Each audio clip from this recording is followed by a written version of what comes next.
ನಮಸ್ತೆ ಕರ್ನಾಟಕದ ಸಮಸ್ತ ಜನತೆಗೆ.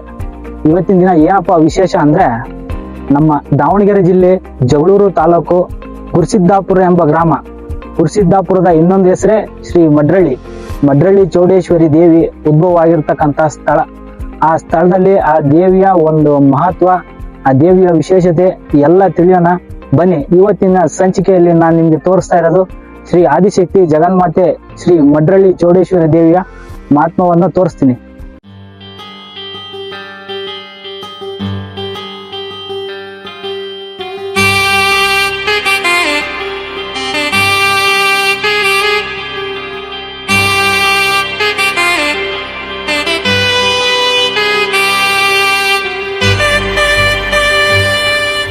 ಶ್ರೀ ಚೌಡೇಶ್ವರಿ ದೇವಿಯ ಗರ್ಭಗುಡಿಯನ್ನ ಹಾಲು ಮತ್ತು ತುಪ್ಪದಲ್ಲೇ ಒಂದೇ ದಿನದಲ್ಲಿ ಆ ದೇವಿಯ ಗರ್ಭಗುಡಿಯನ್ನ ನಿರ್ಮಾಣ ಮಾಡಿದ್ದಾರೆ. ದೇವಿಯ ಬೇಡಿಕೆಯಂತೆ ಹಾಲು ಮತ್ತು ತುಪ್ಪದಿಂದನೇ ಅದು ನಿರ್ಮಿತವಾದಂತಹ ಗರ್ಭಗುಡಿ.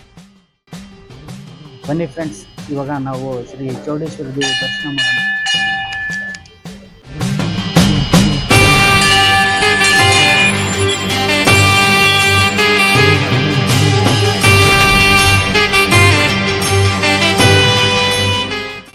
ಏನಂದ್ರೆ ಹಿಂದೆ ಮಲ್ಲಾಡಲಿದ್ದ ಬಂದಿರೋದು ಹುತ್ತದಾಗ ಹೊಕ್ಕೊಂಡು ನಮ್ಮ ಯಜಮಾನ್ರು ಹಿಂದೆ ದನ ಕಾಯಕರ, ಆ ದನ ಕಾಯಕರ ಹುತ್ತದಾಗ ಕುಂತ್ಕೊಂಡು ಅಮ್ಮ ಹಾಲು ಕರ್ಸಿನದಂತೆ.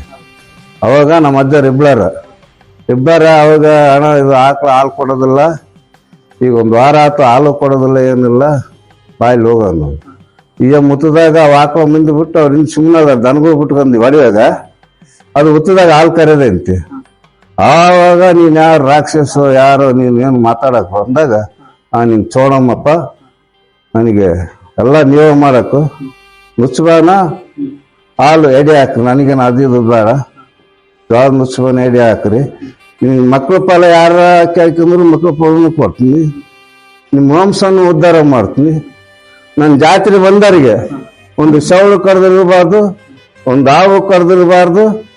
ಆ ಮಕ್ಕಳು ಕಲ್ಲಿಡಿದ್ರು, ನಾನು ಗಡಿ ಬಿಟ್ಟು ಯಾರು ಎತ್ಕೊಂಡು ಹೋಗ್ದಂಗೆ ನಾನು ನಡೆಸ್ಕೊಡ್ತೀನಿ ಅಂದ ಅವ್ರ ಯಜಮಾನ್ರು ಕೂಡ ಮಾತಾಡ್ಯಾರ.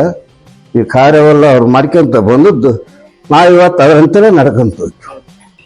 ಒಳ್ಳೆ ನಮ್ಗೆ ದೇವಿಯ ಒಂದು ಎಲ್ಲಾ ಮಾಹಿತಿಯನ್ನು ಕೊಟ್ಟಿದ್ದಾಗ ನಮ್ಮ ಮಡ್ರಳ್ಳಿ ಗ್ರಾಮದ ಯಜಮಾನರಿಗೆ ನಮಸ್ಕಾರಗಳು. ಅದು ನಿಮ್ಮ ಹೆಸರು? ಹಳ್ಳಿ ಚೌಡಪ್ಪ, ಹಾಲಿ ನಂಬರ್ ನಾನು. ಅಲ್ಲಿ ನಮ್ಮ ಗ್ರಾಮ ಪಂಚಾಯತಿಯ ಮೆಂಬರ್ ಇವ್ರಿಗೆ ದೇವಿ ಒಳ್ಳೇದ್ ಮಾಡ್ಲಂತ ನಾವೆಲ್ಲರೂ ಶುಭ ಕೋರೋಣ.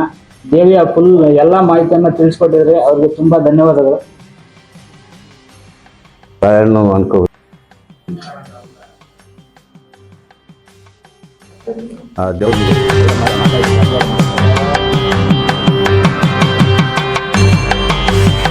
ಸ್ನೇಹಿತರೆ, ಇದು ದೇವಿ ತೊಟ್ಲು.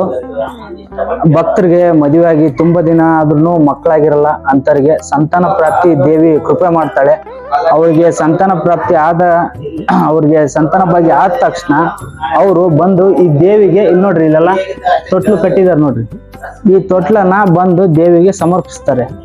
ಒಬ್ಬೊಬ್ರು ಮಕ್ಕಳಾಗ್ಲಿ ಅಂತ ಹೇಳ್ಬಿಟ್ಟು ಬೆಲ್ಲದ ತೂಕ, ದುಡ್ಡಿನ ತೂಕ, ಆಮೇಲೆ ಹಣ್ಣಿನ ತೂಕ, ಎಲ್ಲಾ ತರದ ಒಂದು ಅಕ್ಕೆಗಳನ್ನ ಕಟ್ಕೊಂತಾರೆ. ದೇವಿ ಸಂತಾನ ಪ್ರಾಪ್ತಿಗೆ ಅವಳು ಹೆಸರುವಾಸಿ ಆಗಿರ್ತಕ್ಕಂಥವಳು, ಜಗತ್ ಪ್ರಸಿದ್ಧಿಯಾದ ಹೆಸರು ಮಾಡ್ತಾ ಇದ್ದಾಳೆ. ಅನೇಕ ಜನರಿಗೆ ಸಂತಾನ ಪ್ರಾಪ್ತಿ ನೀಡಿದಂತ ತಾಯಿ ಶ್ರೀ ಚೌಡೇಶ್ವರಿ. ಸ್ನೇಹಿತರೆ, ಇದು ಮಾತಂಗಮ್ಮ ಅಂತಂದು ಈ ದೇವಿಯ ಏನ್ ವಿಶಿಷ್ಟತೆ ಅಂದ್ರೆ, ಏನೇ ಒಬ್ಬ ನಮ್ಮ ಭಕ್ತಾದಿಗಳು ಅರ್ಕೆ ಮಾಡ್ಕೊಂಡಿರ್ತಾರೆ, ಅವ್ರವ್ರ ಒಂದು ಇದರಿಂದ ಅರ್ಕೆ ಮಾಡ್ಕೊಂಡಿರ್ತಾರೆ, ಕುರಿ ಆಗಿರ್ಬೋದು, ಕೋಳಿ ಆಗಿರ್ಬೋದು, ಏನೇ ಒಂದಾಗಿರ್ಬೋದು, ಪ್ರತಿಯೊಂದು ಅರ್ಕೆಯನ್ನ ಈಡೇರಿದ ಮೇಲೆ ಅದೊಂದು ಪ್ರಸಾದ ಮಾಡ್ಕೊಂಡ್ಬಂದು ಇಲ್ಲಿ ದೇವಿಗೆ ಸಮರ್ಪಿಸ್ತಾರೆ. ಇಲ್ಲಿ ದೇವಿಗೆ ಸಮರ್ಪಿಸಿ ಅವರ ಅರ್ಕೆಗಳನ್ನ ತೀರಿಸ್ಕೊಳ್ತಾರೆ. ಇದು ಮಾತಂಗಮ್ಮ ಅಂತ ಹೇಳ್ಬಿಟ್ಟು. ನಾವು ಮಡ್ರಳ್ಳಿಯಲ್ಲಿ ಕೆರೆಯನ್ನ ನೋಡ್ಬೋದು. ಆ ಕೆರೆಯನ್ನ ಇಮಾಮ್ ಸಾಹೇಬ್ರವರು ಅವರ ಒಂದು ಅಧಿಕಾರಾವಧಿಯಲ್ಲಿ ದೇವಿಗೆ ಬರ್ತಕ್ಕಂಥ ಭಕ್ತಾದಿಗಳಿಗೆ ನೀರಿನ ಕೊರತೆ ಉಂಟಾಗಬಾರ್ದಂತಂದು ಆ ಅವತ್ತಿನ ಒಂದು ಅವರ ಅವಧಿಯಲ್ಲಿ ಈ ನಮ್ಮ ಕೆರೆಯನ್ನ ನಿರ್ಮಾಣ ಮಾಡಿದ್ದಾರೆ. ಇದರಿಂದ ಭಕ್ತಾದಿಗಳಿಗೆ ಅನುಕೂಲವಾಗ್ಲಿ, ಬರೋಂಥ ಭಕ್ತಾದಿಗಳು ನೀರಿನ ಕೊರತೆ ಉಂಟಾಗಬಾರ್ದಂತಂದು ಅವರು ಆ ಕೆರೆಯನ್ನ ನಿರ್ಮಾಣ ಮಾಡಿದ್ದಾರೆ. ಈ ವಿಡಿಯೋ ಇಷ್ಟ ಆದ್ರೆ ಲೈಕ್ ಮಾಡಿ, ಶೇರ್ ಮಾಡಿ, ಸಬ್ಸ್ಕ್ರೈಬ್ ಮಾಡಿ. ಇನ್ನ ವಿಡಿಯೋದ ಪೂರ್ತಿ ಮಾಹಿತಿಯನ್ನು ಪಾರ್ಟ್ 2 ಅಲ್ಲಿ ಮುಂದುವರಿಸ್ತೀವಿ.